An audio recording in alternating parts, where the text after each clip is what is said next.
Speaker Representative, a Member of Parliament, Sir Oswald Mosley. Thank you. Well, friends, it's very good of you to turn up in such large numbers on a cold afternoon. We are now reaching the end of a great election fight. And that fight we have fought, as I claim always to fight, on reason, on principle, on argument, and on fact. Can point to any single pledge that I have ever given and said that I broke. For a reason that and standard and wages will go down and down until at last you have men in Parliament who will face up to the realities of the age in which we're placed today.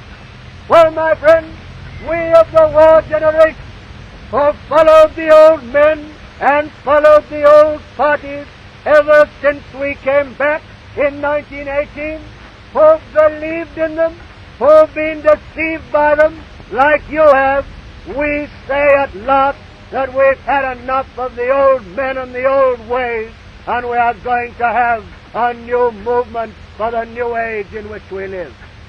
What's the difference between any of the old leaders? I ask you, just look at the events of the last few months. MacDonald and Baldwin, Tory and Labour leaders facing each other, supported by the great armies of Toryism and Labour, and you were cheering them on, some of you saying, good old Mac, others, go it, Stanley, fight it out, all the interests of the working class depending upon the battle, and then after all the flapping and the crowing and the two old gamecocks fighting with all of you cheering, the issues before you are this. We of the new parties stand for a constructive policy in this country.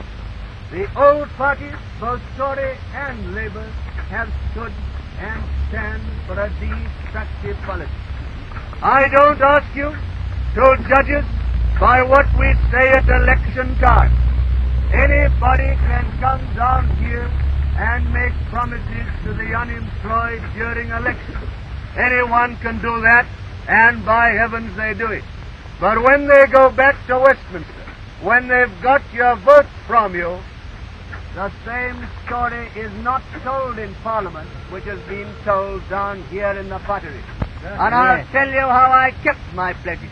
I was returned at the last election, along with other Labour members, pledged to a great program to help the unemployed. I was given in that government an office for dealing with unemployment. I produced a practical program worked out in office to reconstruct industry and also to give to our people useful work on useful schemes until they could be reabsorbed in their own industry.